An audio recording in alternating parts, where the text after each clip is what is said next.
patawar ako. Apang wala ko na ikaw, ginahigog mo. Hindi na pagpadayo na maluoy ka. Tungod ang tag sa katinaga nagapadugang lang sang pilasa akong kasing-kasing. Kinpapati mo ako sa paghigugma nga isa lang gali kapakuno-kuno. Anong sala ko sa imo? Ngagin silutan mo ako sa amo sini. Apang sa gihapon hindi ako makabatas magbalo sa imo sa kasakit. Agud mabatyagan mong nabatyagan ko. Kundiin man ako makaabot, kundiin ka man. Tanday na nga sang makaisa. May isa ka tinugang nga naghigugma sa imo sang tampan. I thought you will forever be the brightest star for me.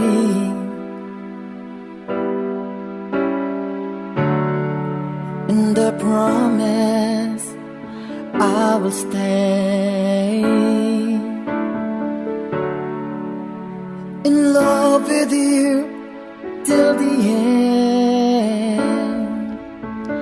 Once, there was a love. Sa tag sa kakabuhi sang tawo, kag sa tag sa kabahin sa iya kasing-kasing, may isa kahandumanan nga matahong, masadya, masakit, kag makahalamot nga dulot sang paghigugma. Kung kamo may handumanan sa paghigugma nga hindi malipatan, ipadala lang diri sa aton palatuntunan. Once, there was a love. Kay ina paghahatagan namon sang kabuhi para sa inyo kalingawan. Once, there was a love. Love someone new someday.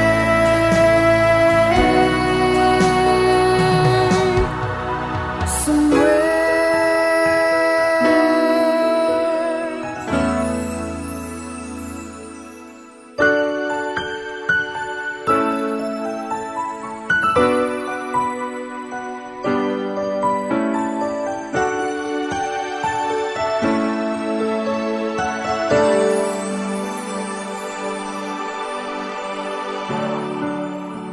I thought you will forever be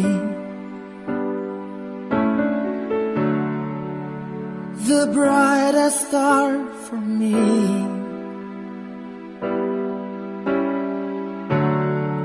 And I promise I will stay in love with you till the end. Kamusta naman mga palangga namon nga tagpalamati? Sa simana nga ini, isa naman kasulat ang aton basahon. Kag ini naghalin sa isa naton kasuki sa kahanginan nga nagapatawag lang sa ngalan Shane. May crush siya sadto nga tawgon na naton kay Patrick.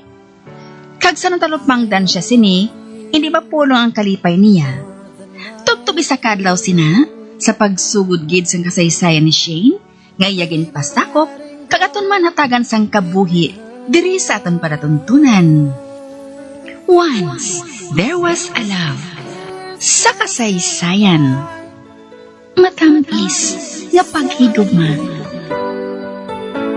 Be back in his arms, forget me as my life goes on. Dok ka namin nagigyan iton sa mira nga ina. Ginapainit din niyang ulo ko.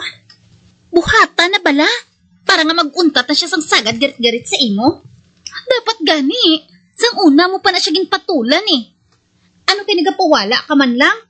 Gani ara. Ginsabotahin niya ang mga pictures mo sa souvenir program. Osto ka. Dugin bubuan niya sang ink ang page ko. Halos, wala na sang mabasa. Kanami pa naman sang black and white photos nga ginpadala ko. Tapos, ang iban nga mga shots nga ato dito, nga ara ko, may mga pinta. Daw hungod balay ang ginpaburon, how? Dapat, ginpamensar mo ina, nga may buhaton siya nga hindi manami. Sang siya ang gin-assign nga maghandle sang souvenir program para sa aton class reunion. Hindi pala dapat nga ikaw? Kay connected ang utod mo sa print media? Ako gani, tani. Apang siya ang presentar. Kung mag-object ako, magwa ako ang kontrabida sa kabuhi niya eh. Gani ara, daw wala lang sang kapurmalan ang program. Wala sang dating. Gani, tugin pa mensar ko. Nga nag-volunteer siya para painiton ako. Nga bala nga akig na siya katama sa imo, no? Bisan sang college pa kita. Hindi ko na matandaan kung pinaka-dentures nga ginhimo mo nga hungod niya nga ginsalapay. Hindi gani, gubon. Ambot sa iya, ah. Wala man ako sa nahimo nga malain sa iya. Ah, base ko na akig siya. Kaysa akon nang pangluyag si Dave, kag hindi sa iya. Nakadumdum ka kay Dave? Ato ba lang ahead sa aton sa isa katuig? Atong mistiso ba lang nga may dimples pagani? Kag nagpalupad diri sang hangin sa kay Mira? Apang sa nakilala niya ako, naguntat man ini. Ay, kinagawan mo gali siya sang admirer. Sala ko bala, kung mas gwapa ako sa iya. Pero, wala ko mamalaging patulan si Dave. Rockig siya gyapon niya sa akon niya. Nahisa siya siguro eh. Kay ti, wala labot nga gwapa ka na, mas maalam ka pa sang sa iya. Pareho ka mga cum laude, hindi bala? Apang mas mataas ang grades mo sang sa iya. Isa pa nang ginaakigan niya. Hamak mo ha. Naging akusahan pa niya ako. Naging bayaran ko kuno ang head sang dentistry para pataasan ang grades ko. Katanga agad pala sa iya. Kung mabayad na lang ako, kundi pang summa cum laude na lang, hindi bala? Hindi lang giniyaya mabaton, nga daog mo gid siya. Abi ko balaga ni anay, kung nalintanan niyang nakaligad, apang 4 ka tuig na, sugod sa nakatapos kita. Wala pa gihapon niya ako ginauntatan? Hinali ko naman nga nadumduman ang kaupod mo sadto. Sang last month naton nga reunion. Daw ka at hagidya nga naga-flirt si Mira sa iya. Kamusta nagali siya no? Ah, si Harry? Ay, amot wala ko na siya nakita. For all I know, base kung sila na ni Mira. Dumadugay man ka mo nga nangin steady? Hindi kin man Do 6 months lang bala kami mo. Pero okay man lang sa akon nga wala na siya. Kaya daw wala man sang patod nga padulungan ang relasyon namon. Wala, pwede nga ka-excite sa iya. For the sake lang ng may boyfriend ako, kung nga ginbaton ko siya, para lang ba lang may steady date ako. Pero nagainit man ang ulo mo, kaya daw ginagaw siya ni Mira sa imo. Siyempre, duglain man ang buot ko, no? Pero, silin sa mga utod ko, it was no big loss. Kung mo sinakadali na naagaw siya ni Mira sa akon. Amo gid, kay kung matuod siya nga sincere sa imo, hindi siya basta-basta na lang magpadala kay Mira. Pero hindi bali madamo ka man isang ibulos sa iya kung gustuhon mo lang. Actually, may ara na. Matuod? O galing. Wala pa man siya sang nahinambit sa akon eh. Pag bulubisita lang siya sa klinik, kagason. Pero may siya nagadala sang text messages. Di pa quotes pag ani siya mo. Gani, hindi ako makahibalo kung bala friendly lang siya o kung may gusto siya sa akon. Nakahibalo na ako kung sinoy na. Si Patrick, no? Atong engineer nga na-meet mo sa resort ni Manang mo, Sheila? Sang nagligad nga bulan? Kasagad sa imo ang pakot ba? Kay nakahinambit sa akon sina si Mercy mo. Kag suno pa sa iya. Tagsa ko nung makabaton ka sang text haling kay Patrick. Doon nagalakat ka sa panganod.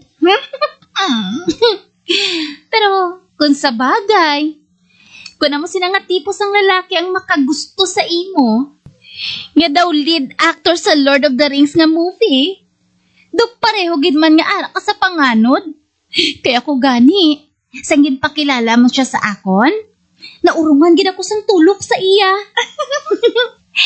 Bagay kami, hindi bala? Kay ti, dulo ang gid man kami sang babae nga artista sa mga movie. Ay, ambot Hindi man siya amo ginakagwapo Apang kung makita ko siya, doon nag-aapa ako. Kagrabe ka kulbang ang ginabatsyag ko. Pero, gusto ko man siya nga makita, permi. Bisan amo sinang reaksyon ko kung makita ko siya. Hoy, babae, untati na ina ha? 24 ka na bala, hindi ka na teenager. Ay, ang buta. Feeling ko ya, day. Doon nagbalik ako ya sa pagka-school girl. Breathless ako, permi, kung kahambal ko siya. Uy, hala ka. Delikado bala ina. Kado infatuated ka na sa iya. Maayo lang gali, kinagkilalahay ka mo, no? Kung wala ka pa nagbakasyon, wala kung tani ka mo nagkilalanay. Maayo lang gani baladay, kinagbagong pensar ko. Ha? Nga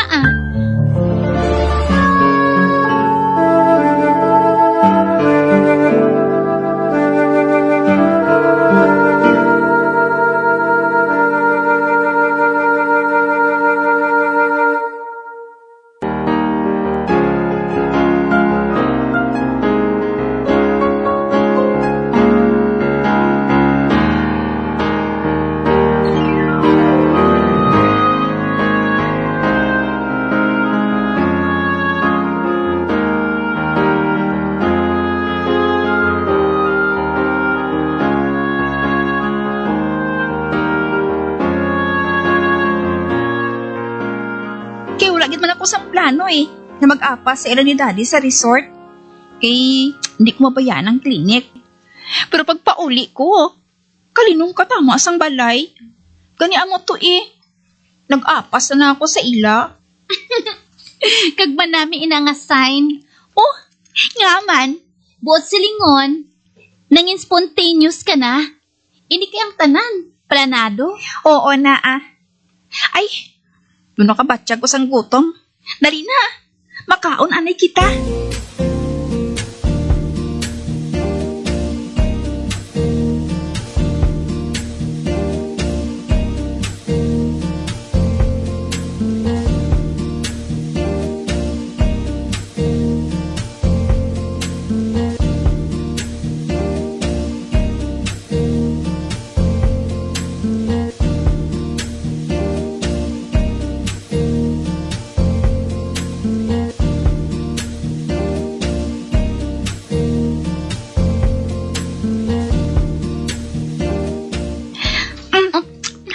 Ho, gali. Nalipat ko magsugid sa imo. Ano ina? Sugatan ako karon ni Patrick. Magwa kami First real date namon. Wala ko bala nahisa. Na? Bang, tingala ko man nga ka-sexy sang blouse kag slacks mo subong. Abi ko gani anay kung may kadtuan kita. Siyempre, dapat. Makagalanyat ako sa panulok niya, no? Buang. Ate, anong say mo, friend? Oy, hindi ba lang nga si daddy mong masugat sa imo? Wala si daddy. 2 weeks siya nga wala diri. Kay may suguran sila nga bago nga project sa kaipi nga syudad. Kani, libre ako makig-date, no? Ote, wala ka na hadlok nga basi kung isugid ka sang utod mo? Siya pa. Gusto no ganit niya nga makapamana ako, no?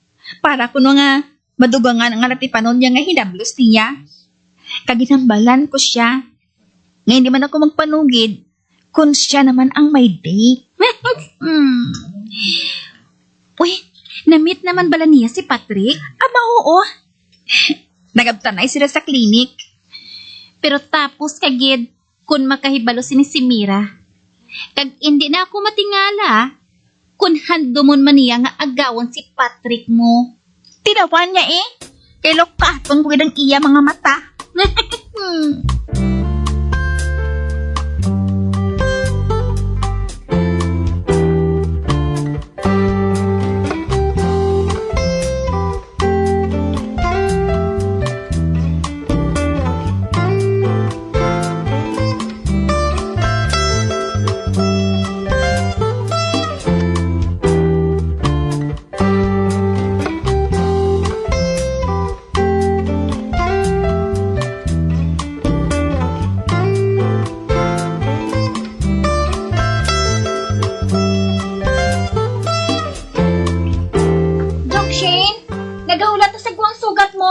Thanks. Palihog siling. Namig natapos na ako ang pasyente.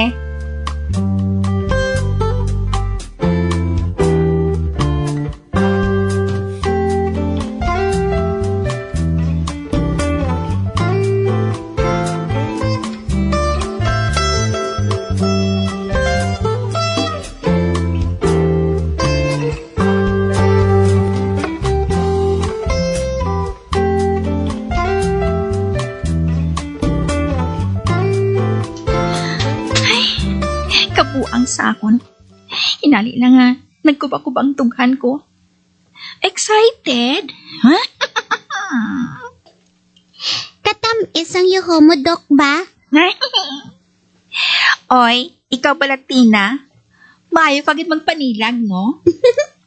Kay matuod man, Dok. Oh, ara oh. Nag-blush ka na gani, oh. Hipos na. Kay karon, mabuyan ko ni balang rubber. Kabudlay bala sini pangitaon. Okay, ah. Mahipos na ko, Dok. Para matapos naman ang pagatipan mo sa akon. Kag makita mo ng sugat mo. Hindi man siguro ang boyfriend mo sa unang masugat sa imo, ah. Kay kun siya ang nagasugat sa imo sa una, nagakusmod siya. Ikaw ba lang nga bata ka? Kung ano-ano na lang makita mo. Kay Dok, subong ko lang ikaw liwat nakita nga mo sina. Sobrang kalipay mo. Daw na mag-uko gani si mo, Dok. Wala lang ko nakasoksok sang mask, ah. Nalimtan mo guro nga isoksok. Kay permi lang ginapaminsar mo ang masugat sa imo. Di bala, Dok? Abi po, anay kung mahipos ka na para matapos na kita. Okay.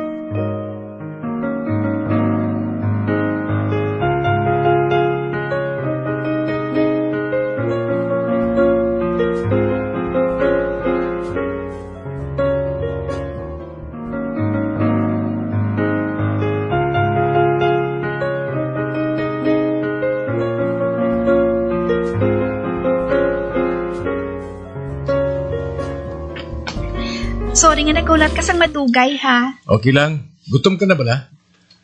Amay pa, makaon na nga kita? Doc Shane? Doc? Oh, Mrs. Arceo?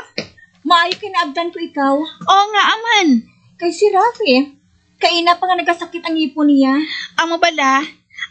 Ari man din ang assistant ko. Siya na lang bahala kay Raf, ah. Hindi ko na siya, ya. Ikaw lang, Doc Shane, na. Anak, may katuan si Doc. Sa iya assistant kita mapaatipan. Hindi ko gani. Kasi magdugang pang sakit sa ipon ko. Patrick?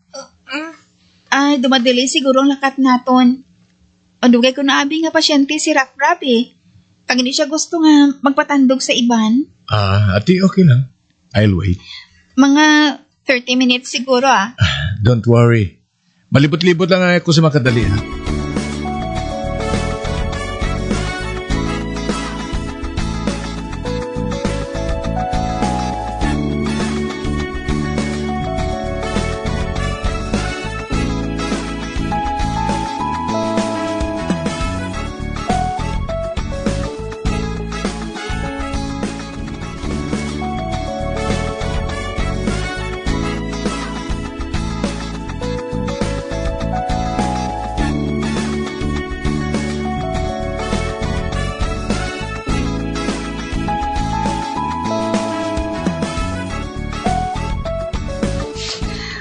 Ari na ako.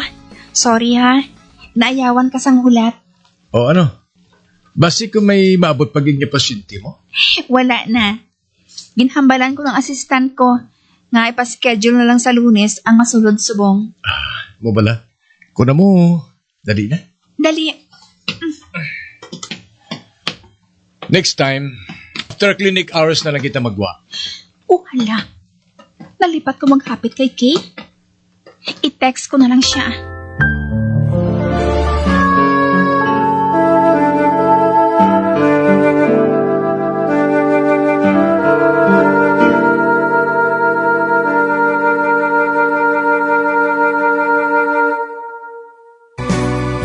Old flame has to die.